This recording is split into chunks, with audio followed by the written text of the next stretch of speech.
This is Midweek Politics with Dave Pakman. Hey, welcome back to Midweek Politics. I've gotten a bunch of emails from people saying they like it, Louis, surprisingly. I know you hate it, but some of the audience actually likes it when I talk about what books I've been reading and comment on them. So we actually set up a page on midweekpolitics.com, What's Dave Reading, and you can actually check it out. And I'll mention two books.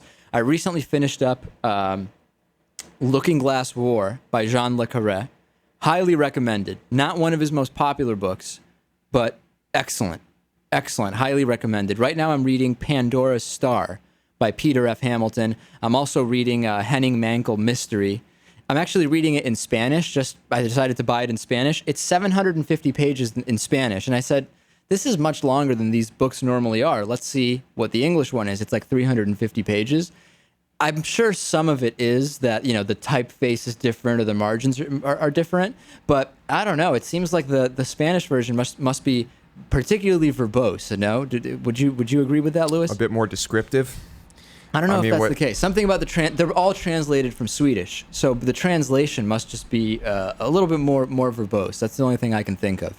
Anyway, I know, Louis, you'll be picking up a couple of those, or I'm glad to let you borrow them. No doubt. Okay, have you heard about the Muslim Cabbie who was stabbed, or I guess sliced is really a more appropriate word. This is crazy. Here's the original news report about it. A cab driver is in the hospital after being slashed, police say, by a passenger who asked the driver if he was Muslim. Police say a 21-year-old man hailed a cab at 24th Street and 2nd Avenue in Manhattan Tuesday evening.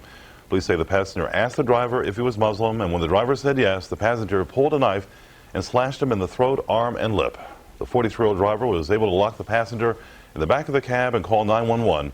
Both the driver and the passenger were taken to Bellevue Hospital. So, is anyone still wondering if the current uproar about the so-called Ground Zero Mosque is inflaming anti-Muslim sentiments? And I know, Louis, by saying that, the emails are going to pour in criticizing me for saying, how could I possibly say that? But is it not a fair question to ask? I think it's a very fair question. I think it's really obvious when you've got these, okay, I'm not going to say any names, but you've got the right-wing guys doing their radio shows just like us. They're a bit more fiery. They're ranting and raving. They're going completely crazy. They've got tattoos. They're in metal bands. It's crazy. Stuff like that. I mean, we know. We've talked about stories like this before, that they fire people up. Right. They really know how to fire people up. We have the evidence to know that. George Tiller, the Tiller killer, is one example.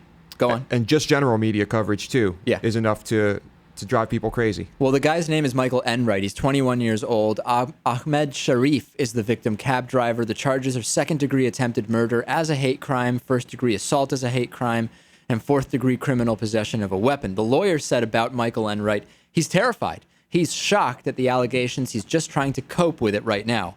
Hey, guilty or not, you're going to need to do some coping when all of a sudden you're being charged with murder, are you not? Right. Probably the best way to play it for now by the lawyer.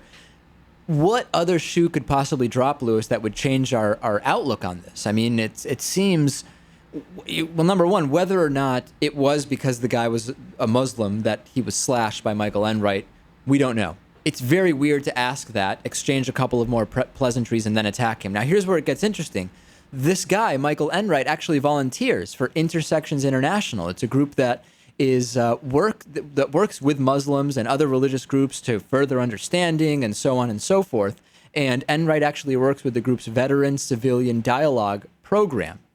And the group itself actually supports the construction of that Islamic Cultural Center. I mean, we can't really speculate about what happened. We can guess maybe working in that environment angered the guy. We're completely speculating here. I have no idea. Maybe it was unrelated. Some are going with the drunk excuse, which we saw with Mel Gibson. I don't know what the reality is, but it's an incredible story. And right-winger Joe Scarborough is actually on the ball here. Joe Scarborough is making more and more sense recently. Take a listen to what he said about this, along with his on-air partner, Mika Brzezinski. We talked about it last hour, that when you have all of this hate speech, whether it's coming from the far right, as it is mainly in this instance, or the far left in other instances, it's these drunks, it's these deranged people, it's people on the edge that tune into that and act on it. We look for the right words as we describe the sort of climate in which this has happened. It's kind of hard not to ignore the conversation that has been raging in this city and somewhat across the country as it has international and national implications. Yeah, I mean, how can we deny that, Lewis? There certainly is a context in which this is happening, and for it to be completely unrelated to what is the atmosphere would be bizarre. Now, what about Fox? Do they think this was related to anti-Muslim sentiment? Much of which, by the way, is propagated on their own network. Well, I think you can guess they don't agree with that. Take a listen to Allison Camerata on Fox and Friends. Somehow to his trip to Afghanistan where he was doing this documentary.